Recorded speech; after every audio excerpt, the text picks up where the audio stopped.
Doctor Baba Saheb Ambedkar open university.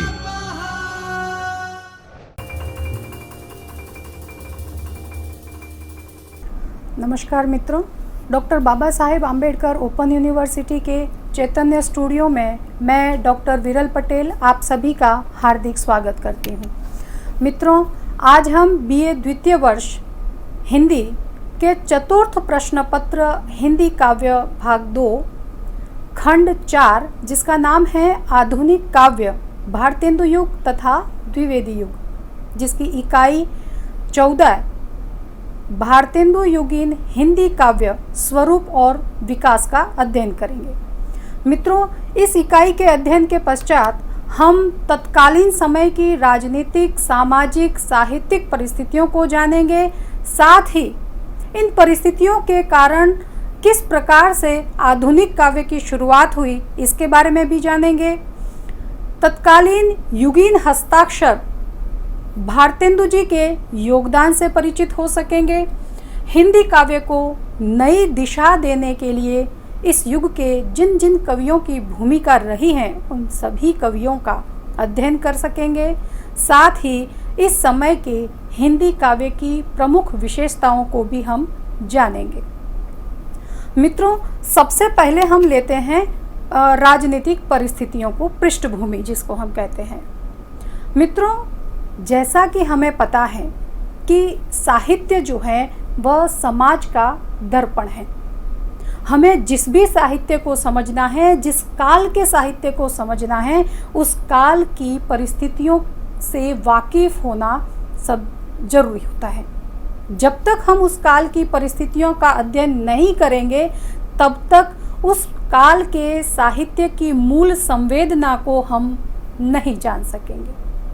चाहे कोई सा भी साहित्य हो, हमें उस समय की राजनीतिक, आर्थिक, सामाजिक तमाम तरीके की जितनी भी परिस्थितियां हैं उन सभी का अध्ययन करना आवश्यक हो जाता है।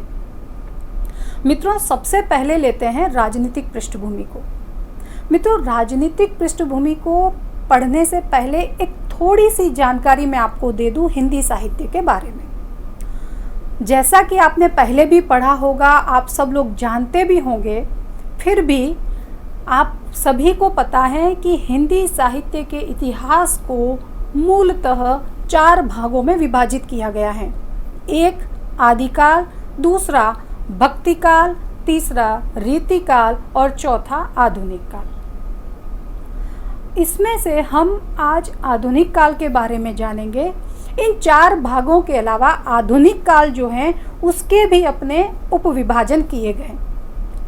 उसके उपविभाजन के प्रारूप पर अगर हम एक नज़र करते हैं तो इसे कुल मिलाकर के मोटा मोटा अध्ययन की दृष्टि से 5 भागों में विभाजित किया जा सकता है। एक पुनर्जागरण काल, जिसे कि हम भारतेंदु काल भी कहते हैं, और इसका समय माना जाता है 1857 से लेकर के 1900 ईस्वी तक। इसके बाद आता है जागरण सुधार काल। जागरण सुधार काल इसे द्विवेदी काल भी कहते हैं और इसका समय माना जाता है 1900 से 1918 ईस्वी तक। इसके बाद छायावाद काल, छायावाद का 1918 से लेकर के 1938 तक। छायावाद के बाद में जो काल आता है उसे कहते हैं छायावादोत्तर काल। छायावादोत्तर काल को पुनः 2 भागों में विभाजित किया गया है, प्रगति प्रयोगवाद या प्रगति प्रयोग काल और नवलेखन काल। प्रगति प्रयोग काल का समय अगर निर्धारित किया जाए तो 1938 से 1953 तक का जो समय है वो प्रगति प्रयोग काल के अंतर्गत आता है। 1953 के बाद जितना भी साहित्य है वह तमाम साहित्य नवलेखन काल के अंतर्गत गिना जाता है, जिसके अंदर तमाम तरीके की जो वर्तमान में विमर्श चल रहे हैं वो सारी चीज़ें नवलेखन काल के अंदर आ जाती है। अब हमें यहाँ बात करनी है भारतेंदु काल की। जैसा कि मैंने आपको इसका समय बताया 1857 से लेकर के 1900।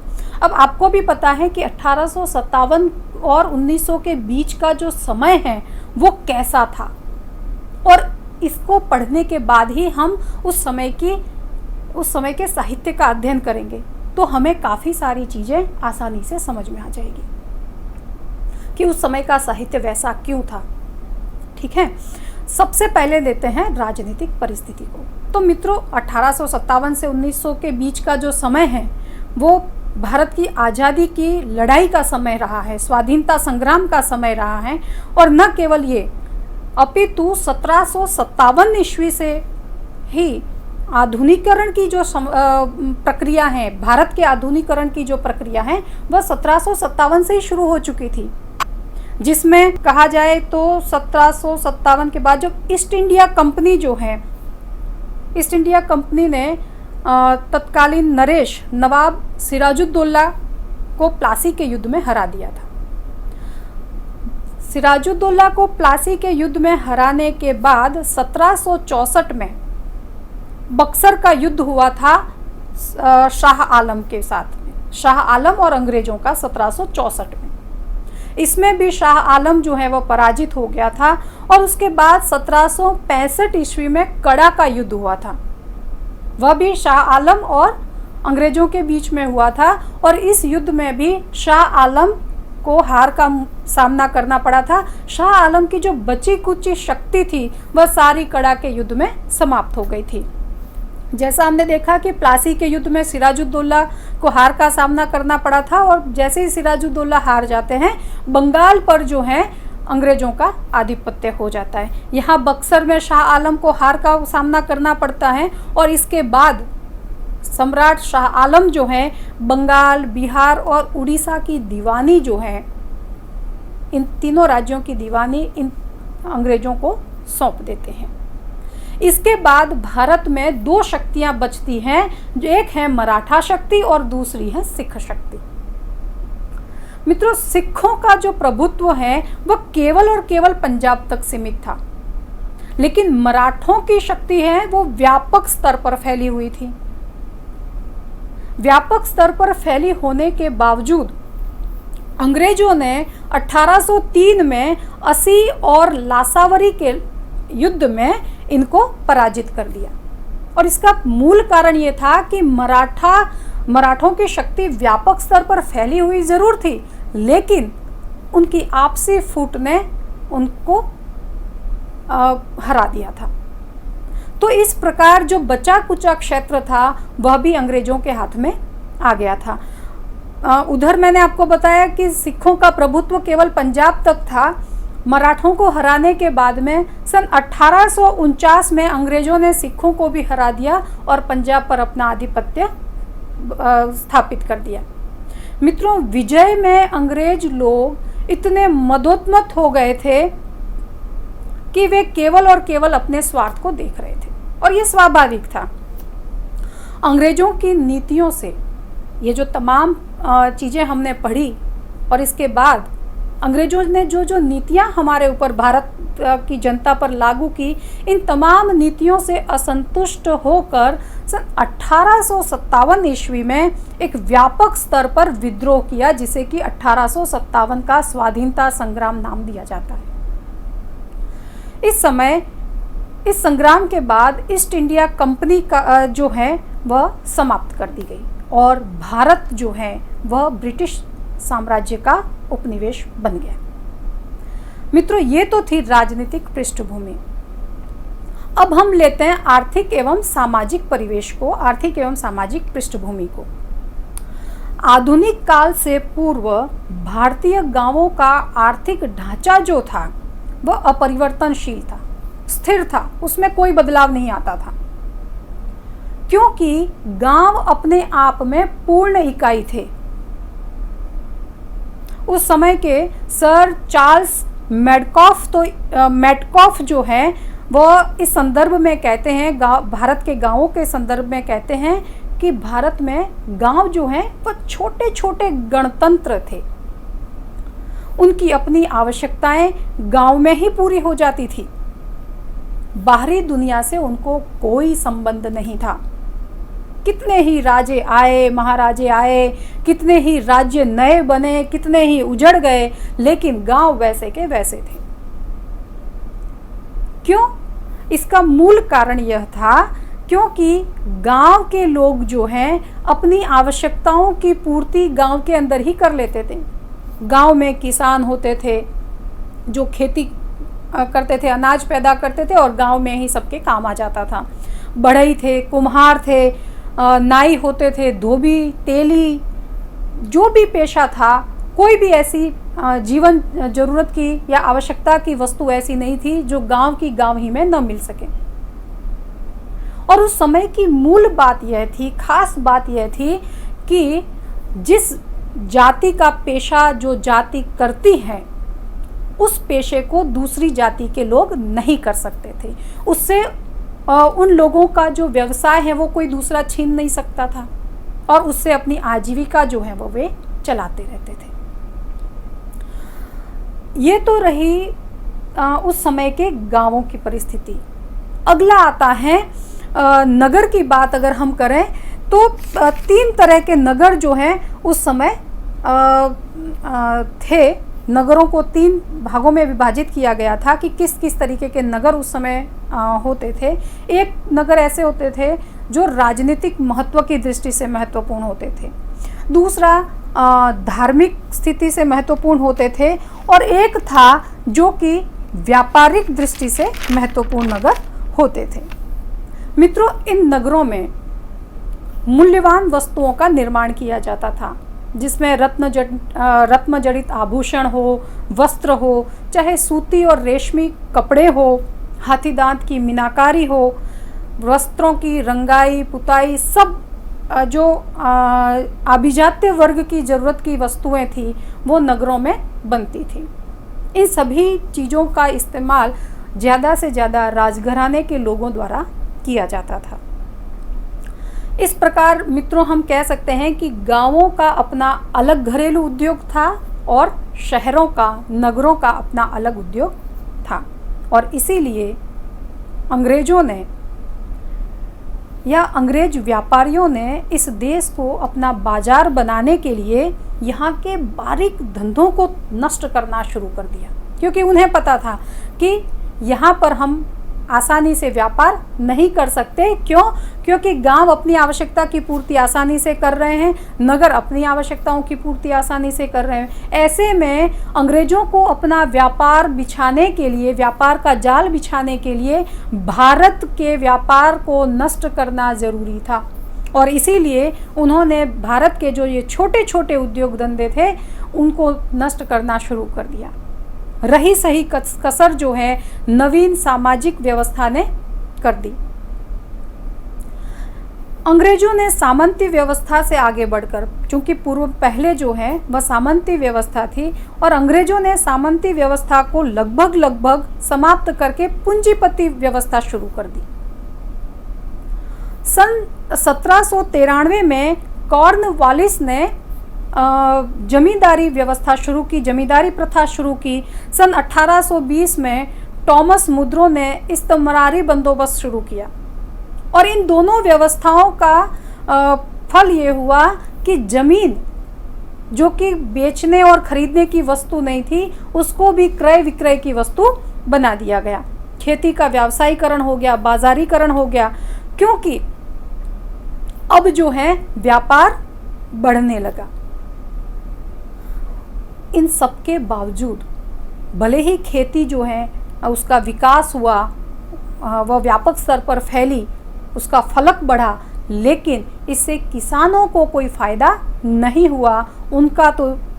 उनकी स्थिति जो है वह और बदतर होती गई, उनकी स्थिति नहीं सुधर पाई, क्योंकि अंग्रेजों ने पूंजीपति व्यवस्था के तहत जो महाजनी प्रथा व्यवस्था शुरू की थी और ये जो महाजनी व्यवस्था है वह किसानों को दिमक की तरह अंदर ही अंदर खोखला करने लगी, उनका शोषण करने लगी और इससे किसान वर्ग जो है वह उबर नहीं सके।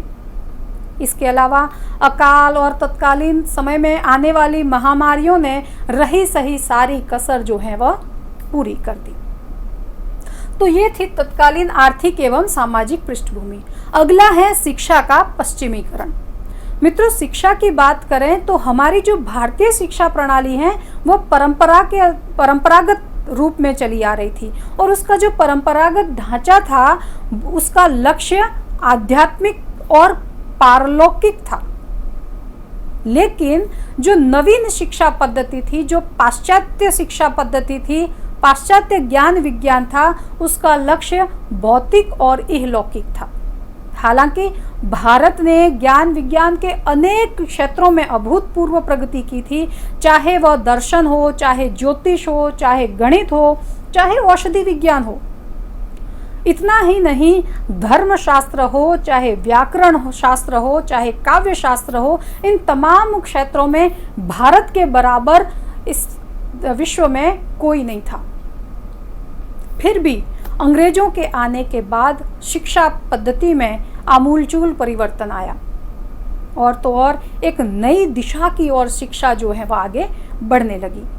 इसके प्रसार में 3 शक्तियों का महत्वपूर्ण योगदान है जो नवीन शिक्षा पद्धति थी। एक तो था ईसाई मिशनरीज, दूसरा था सरकार और तीसरा था व्यक्तिगत प्रयत्न। मित्रों, ईसाई मिशनरीज जो थे वे अंग्रेजी शिक्षा को इसलिए बढ़ावा दे रहे थे क्योंकि वह भारत में ईसाई धर्मावलंबियों की संख्या बढ़ाना चाहते थे। वे भारत के हिंदुओं को या मुसलमान हो, कोई भी हो, उनका धर्म परिवर्तन करके उन्हें ईसाई धर्म अपनाने के लिए प्रेरित करते थे और इसीलिए उन्होंने शिक्षा में बदलाव की कोशिश की। उनका मूल मकसद, कुल मिलाकर ये कहें कि उनका मूल मकसद जो है वह धर्म प्रचार करना था। उन्होंने सबसे पहले दक्षिण भारत में ईसाई धर्म को बढ़ावा देना शुरू किया। उसके बाद में विलियम केरे ने कलकत्ता में धर्म प्रसार की श्रेणी शुरू की। ये तो था ईसाई मिशनरीज का योगदान शिक्षा के पश्चिमीकरण में। दूसरा अगर हम बात करें तो सरकार की, चूँकि हमने ईस्ट इंडिया कंपनी की बात की, तो ईस्ट इंडिया कंपनी क्या करती थी कि उस समय जो नवीन शिक्षा पद्धति के अनुसार शिक्षा प्राप्त करने वालों को अनुदान देती थी, उनको प्रोत्साहित करती थी, तो लोग इस नवीन शिक्षा पद्धति की ओर आकर्षित होने लगे। इसके अलावा है व्यक्तिगत प्रयत्न। व्यक्तिगत प्रयत्नों की बात करें तो चूंकि उस समय अंग्रेज लोग जो हैं वह उन्होंने अपना व्यापार जाल लगभग संपूर्ण भारत पर फैला रखा था, तो उन अंग्रेज व्यापारियों के साथ में जो व्यापार करने के लिए विचार विनिमय की आवश्यकता होती थी और उसके लिए अंग्रेजी पढ़ना आवश्यक हो गया था। अंग्रेजी पढ़ना, अंग्रेजी जानना, उसे समझना, ये सब आवश्यक हो गया था। इसीलिए जो व्यापार के मार्ग पर आगे बढ़ने वाले थे उन्होंने इस नवीन शिक्षा पद्धति को अपनाया। इसके अलावा अंग्रेजी जानने वाले जितने भी लोग थे उन लोगों को विदेशी फर्मों, विदेशी कंपनियों में आसानी से नौकरी मिल जाती थी, इसीलिए भी उन्होंने इस नवीन शिक्षा पद्धति को अपनाया। हाँ, अंग्रेजों ने मुसलमानों को तुष्ट करने के लिए तुष्टीकरण की नीति के अंतर्गत मुसलमानों के लिए कलकत्ता में एक कलकत्ता मदरसा खोल दिया था, जिससे कि मुसलमान लोग जो हैं वह उनसे प्रसन्न रहें, वो उनका विद्रोह नहीं करें। और ये कलकत्ता मदरसा जो है वह 1780 में स्थापित किया गया। इसके अलावा फोर्ट विलियम कॉलेज के जितने भी अध्यापक हैं उस समय के, उनसे देशी भाषाओं में पाठ्य पुस्तकें, कोश और व्याकरण आदि तैयार करने का काम किया गया, जो कि इस समय की जो कॉलेज हैं फोर्ट विलियम कॉलेज, ये इस कॉलेज ने ये जो है बड़ा महत्वपूर्ण काम किया था कि देशी भाषाओं में व्याकरण है, कोश हैं, तत्कालीन पाठ्य पुस्तकें हैं, उन सब का अनुवाद करवाया था। क्योंकि इससे अंग्रेजों को ये लगता था कि अगर बोलचाल की भाषा को शिक्षा की भाषा बनाया गया, शिक्षा का माध्यम बनाया गया, तो इन लोगों के मन में राष्ट्रीयता के अंकुर जो हैं वह जागृत हो जाएंगे और इससे ये लोग बगावत कर लेंगे। तो इस वजह से वो हमेशा बोलचाल की भाषा को शिक्षा से दूर रखते थे। इन सब के बावजूद इस शिक्षा प्रणाली से जिस बौद्धिक वर्ग का जन्म हुआ उसके ऊंचे आदर्शों ने देश में राष्ट्रीय और सांस्कृतिक विचारों का प्रसार करना शुरू कर दिया। आगे हम देखें यातायात के साधन और प्रेस और जनमत। लॉर्ड डलहौजी ने रेल का सुझाव दिया, भारत में रेल जाल बिछाने का सुझाव दिया, और वे स्वयं कहते हैं कि इससे आर्थिक आवश्यकताएं जो हैं वो पूरी हो जाएगी, क्योंकि इससे कच्चा माल आसानी से एक जगह से दूसरी जगह पर ले जाया जा सकता है। जो तैयार माल है उसको भी आसानी से विक्रय के लिए अन्य जगहों पर ले जाया सकता है।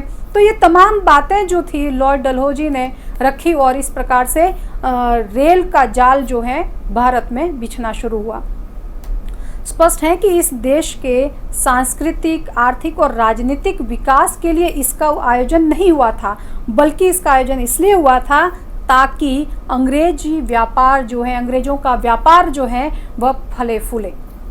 फिर भी इसके कुछ न कुछ सकारात्मक परिणाम तो हमारे सामने आए ही, जैसे अकाल के समय जनता के लिए अन्न पहुंचाना, वस्त्र पहुंचाना, भोजन पहुंचाना, किताबें, पत्र पत्रिकाओं का आदान प्रदान।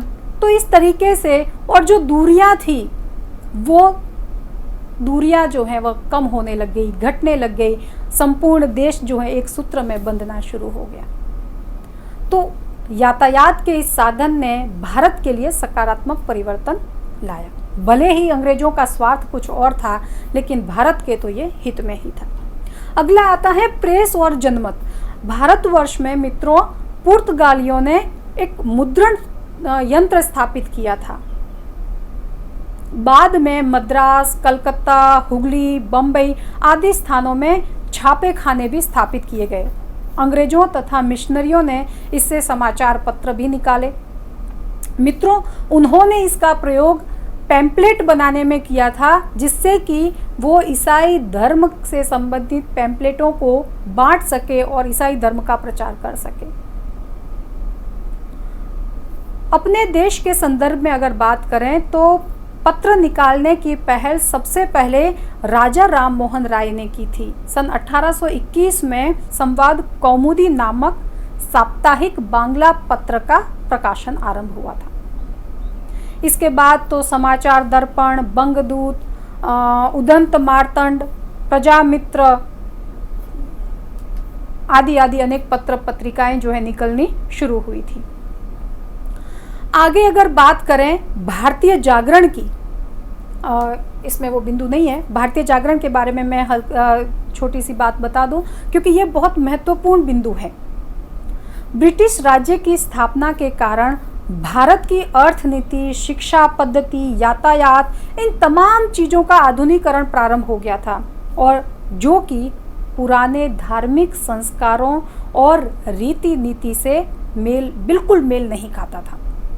परिणाम स्वरूप आधुनिक युग में ब्रह्म समाज, प्रार्थना समाज, Ramakrishna mission, Arya Samaj, theosophical society जैसी समाज सुधारक जो संस्थाएं हैं वो स्थापित हो गई, जिसमें किसी ने सती प्रथा का विरोध किया, किसी ने बाल विवाह का विरोध किया, किसी ने स्त्री शिक्षा को बढ़ावा देने की बात कही, विधवा विवाह। ये तमाम चीज़ें, जो तमाम कुरीतियाँ जो भारतवर्ष में मौजूद थी, इन सारी संस्थाओं ने इन कुरीतियों को दूर करके एक नवीन कदम की ओर भारतीय समाज को बढ़ने के लिए अग्रसर किया। अगली बात आती है साहित्यिक पृष्ठभूमि की। तो मित्रों, नवीन परिवेश और नवीन परिस्थिति और परिवेश के कारण साहित्य, संगीत और कला को भी संकट का सामना करना पड़ा।